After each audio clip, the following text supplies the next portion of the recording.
Olá, estamos em mais um podcast do Imagem e Credibilidade, iniciando o mês de agosto, um mês cheio de superstições no Brasil, um mês com muitas discussões na política, e é o que nós trazemos hoje para você, uma análise profunda, bem comentada. Eu, Alexandre Jardim, diretamente de Brasília, junto com os jornalistas Rodolfo Lago e Estevão Damasio, vamos levar até você o fato do dia, que é a coligação entre as esquerdas para a sucessão de 2022. Coligação que está sendo tentada. Mas antes da gente iniciar esse assunto, lembro a você, se inscreva nos canais do Imagem e Credibilidade e nos siga nas redes sociais aqui embaixo. Visite o nosso site, conheça outros conteúdos que o Imagem e Credibilidade faz para você. Temos o podcast, o conteúdo especial, enfim, muita coisa que vai te ajudar. Mas vamos lá, porque você está aqui hoje,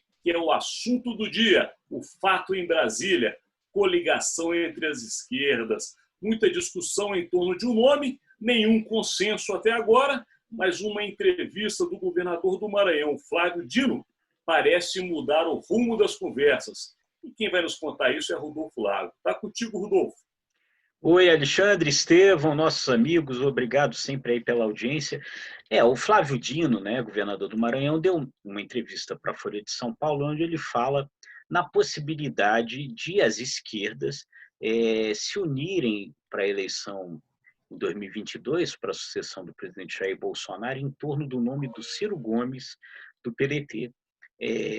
Excluído aí o PT, se o PT continuar insistindo nessa discussão hegemônica de ter a hegemonia, de ter a candidatura, né? O Flávio Dino está fazendo um raciocínio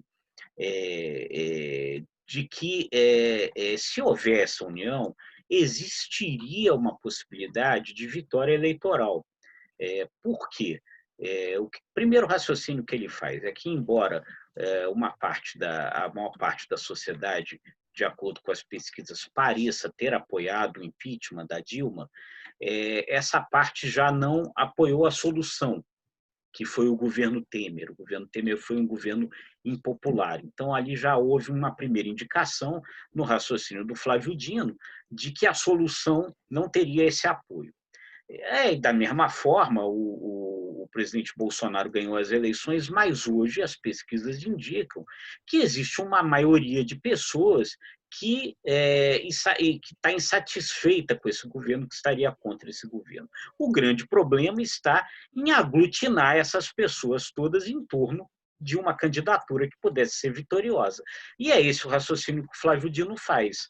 Ele diz que a rejeição muito forte do PT impede que essa aglutinação se dê em torno do nome do PT. Então, por isso, ele acha que precisa buscar uma alternativa. Então, ele sugere a ideia de uma alternativa em torno do nome do Ciro Gomes, que na eleição de 2018, as pesquisas mostravam, em algum momento, que ele poderia ter alguma chance de ganhar a eleição contra o Bolsonaro, se ele fosse para o segundo turno, né? E a outra preocupação do Flávio Dino externada ali é que hoje você tem uma movimentação na centro-direita em busca ali de um nome. Então, se não for o Bolsonaro, pode haver um outro nome de centro-direita com força. Então, pior do que em 2018, hoje a esquerda teria uma possibilidade, se ela não se unir, de nem chegar ao segundo turno, de você ter um segundo turno entre os nomes da direita e da centro-direita.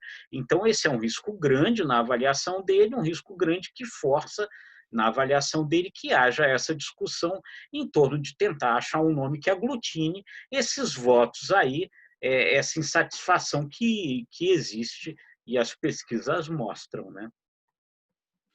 Análise muito bem feita, né, Estevão? Até porque vale a pena a gente também ressaltar para o nosso seguidor que isso tudo que o Rodolfo explicou muito bem, justamente é pela necessidade de ter uma junção de nomes. Porque, de fato, a direita tem o presidente Jair Bolsonaro como um nome que já disparou na frente. Primeiro, ele está no governo. Segundo, é um nome que está se consolidando. As pesquisas mostram isso hoje em dia. E ele tem alguns obstáculos para governar. Então, ele pode, de fato, perder um pouco desse eleitorado. Agora, se a esquerda não tiver um nome único, isso se desfaz. Em 3, 4 nomes, eles não se juntam para poder vencer do presidente Jair Bolsonaro. Esse é o cenário, pelo menos, que a esquerda imagina. Mas você que morou no Maranhão, Estevão, ficou lá há muito tempo, cobrindo política, chefiando uma grande redação, qual o sentimento que você tem com essa fala de Flávio Dino? Você acha que, de fato, ele consegue fazer um candidato da esquerda único? Alexandre, bem-vindos a todos, né? Eu visualizo. O Dino é muito estrategista, aliás, é um grande estrategista, né? Ele sabe se comunicar, não é tão radical, né, na defesa das suas ideias, tanto que conversa muito com a iniciativa privada, né? Um comunista conversando com a iniciativa privada no Maranhão, enfim. Mas eu acho que é pura estratégia essa entrevista concedida à Folha de São Paulo. É uma maneira de alertar principalmente Lula e o PT, no sentido de que, se vocês não abrirem mão desse protagonismo que vocês cultuam há várias eleições, essa obsessão em não abrir mão da cabeça de chapa, vocês vão ficar isolados. Então, um claro recado do Dino para mexer, para tentar até uma resposta de Lula e da ala mais envolta aí na candidatura defendida pelo ex-presidente. Mas eu vejo também, como o Rodolfo destacou, que o cenário para as eleições de 2022 vão ser desenhados no que diz respeito à influência de Luiz Inácio Lula da Silva nessas eleições municipais. O Lula, na minha visão, está se transformando, por N razões, no Midas ao contrário, né? Praticamente tudo que ele toca hoje não vira ouro. Ele ainda tem, obviamente, uma respeitabilidade junto às esquerdas, porém, a imagem do PT e do Lula já estão muito desgastadas. Então, a rejeição ao candidato Luiz Inácio Lula da Silva é muito alta. Tanto que o candidato opositor dos sonhos de Bolsonaro em 2022 é Lula. Não tenham dúvidas. Lula aposta na polarização. A polarização PT-Bolsonaro é ótima para o atual presidente da República. Só que isso não vai se confirmar.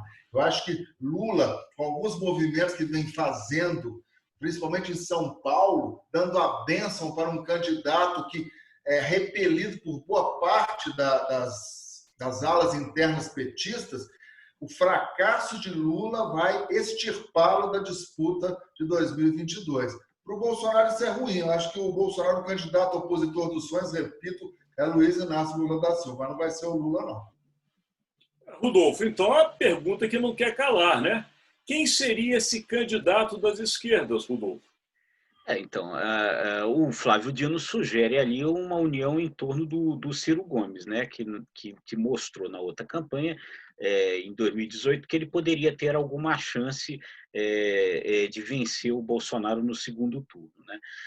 A coisa está, isso que o Estevão estava falando, que essa coisa já começa a se refletir agora nas eleições municipais desse ano, é verdade, né? E eu acho que isso vai ter um reflexo depois, a partir do resultado, para ver que papel, que poder que o PT vai ter nessa discussão, né?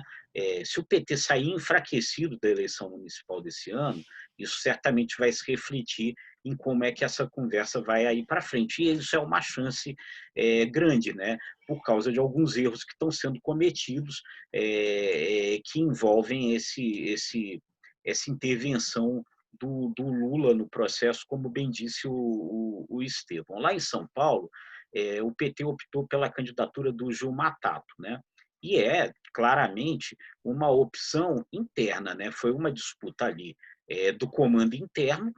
O Gilmar Tato tem esse poder no comando interno, ganhou lá a indicação para ser o candidato, mas ele aparentemente tem pouquíssima chance eleitoral, e existe uma boa parte do eleitorado do PT que está declarando que não vai votar nele, que deverá optar pela chapa do PSOL, Boulos Erundina, em São Paulo, né? Um outro problema também que tá acontecendo agora já nessa eleição municipal é em Pernambuco, é em Recife. O Lula está interferindo lá, para a candidata do PT ser a Marília Reis, deputada Marília Reis, que embora seja a Reis, seja a neta do Miguel Arraes, ela é do PT, e o senador Humberto Costa, né, que comanda lá o PT em Pernambuco, é contra a candidatura da Marília Reis para manter a aliança que existe lá em Pernambuco do PT com o PSB em torno do governador de Pernambuco, do PSB, Paulo Câmara. E ele está recorrendo para que a Marília Reis não seja candidata. Então, a forçada de barra em torno da Marília Reis vai dividir o PT lá em Recife e talvez tenha como prejuízo uma derrota nas eleições lá também. Então são exemplos, né, que mostram como essa intervenção ela está atrapalhando essa caminhada do PT. Se o PT sair fraco da eleição municipal, vai fraco para o debate da eleição presidencial e pode reforçar mais ainda essa conversa aí que o Flávio Dino já começa a ter, de aglutinação das esquerdas sem o PT, né, tirando o PT desse processo, né?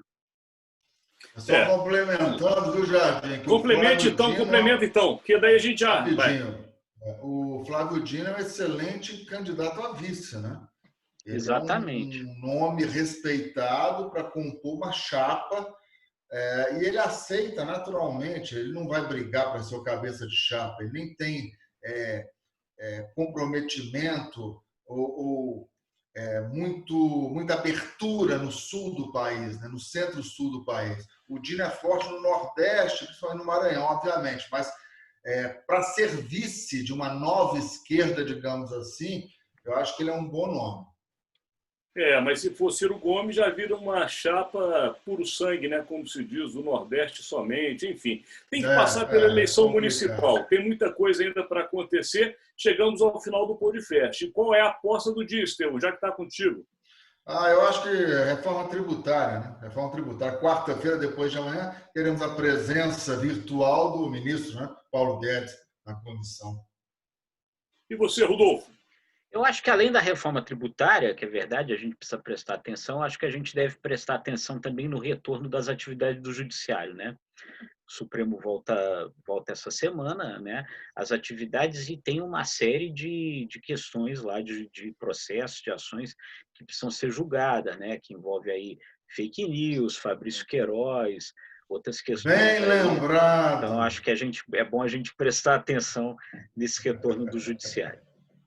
Eu me junto a vocês. Realmente a expectativa da semana, já que nós estamos numa segunda-feira, para mim também são esses dois assuntos. Retorno do STF, do Judiciário, mas principalmente o STF, e também a reforma tributária e o andamento político dessa reforma na Câmara. Chegamos ao final. Podcast, imagem e credibilidade. Esperando você até amanhã. Se gostou, lembre, dê like e compartilhe. Um abraço.